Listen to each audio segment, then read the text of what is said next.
Having a method where sterile gloves are worn aseptically. Purposes to prevent any accidental contact of a substance that could carry blood-borne pathogen with a small breaks in the skin. To reduce the transmission of endogenous flora from personnel to client. To reduce possibility that personnel be transiently colonized by microorganisms.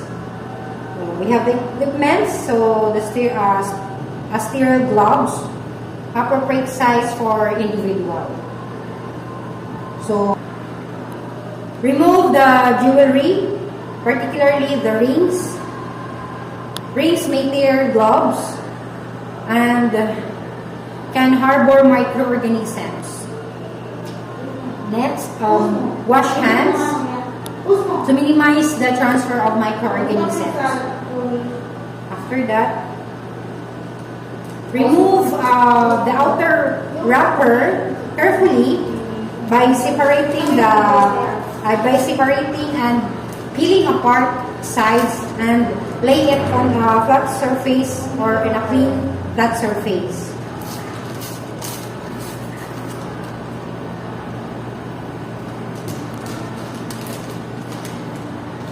To prevent inner gloves package from accidentally opening.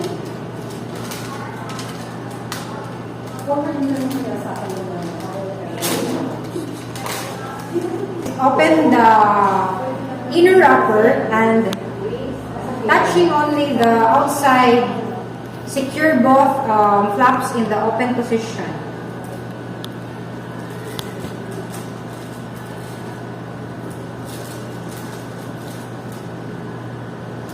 The outer portion of the inner wrapper is contaminated.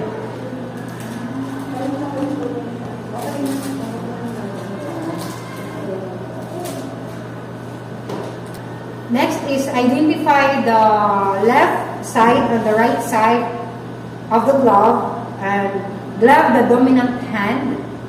Gloving the dominant hand is gloving the dominant hand first promote efficiency. Wait lang, tikat mo. With thumb of first two fingers of the hand.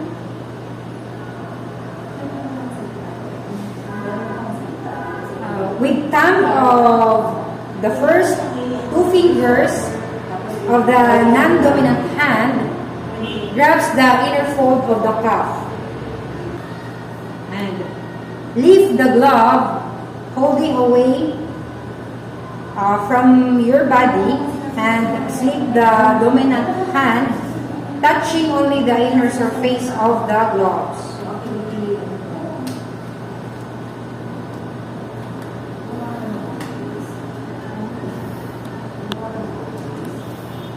The inner of the first glove is now contaminated, because it has been in contact with caregiver hands. The outer surface of the glove remains sterile. With glove dominant hand, slip the four fingers underneath the second glove cuff. Lift the glove away from your body and slide the second hand into the second glove, touching only the inner part of the glove.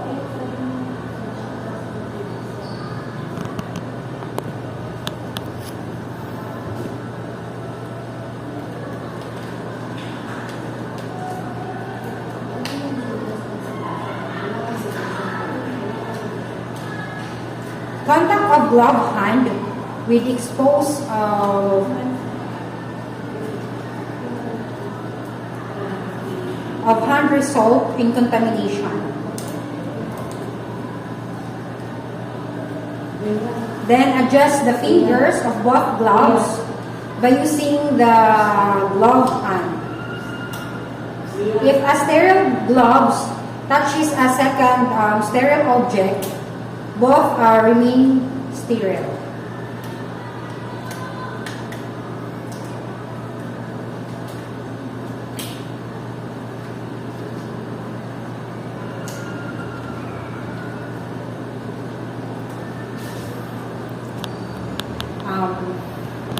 Raise glove hand above your waist level. Below waist level is considered contaminated. And for disposing the gloves, grasp the outside of one cuff with other glove hand. Avoid touching the wrist. Minimize the contamination of the underlying skin. And then pull glove off, turning it inside out. Discard in receptacle. Then outside of the glove should not touch the skin. Okay. Take finger of bare hand and tuck inside remaining glove cuff. Pull off inside out, discard in receptacle. This method neatly encloses the object in the glove. Dispose.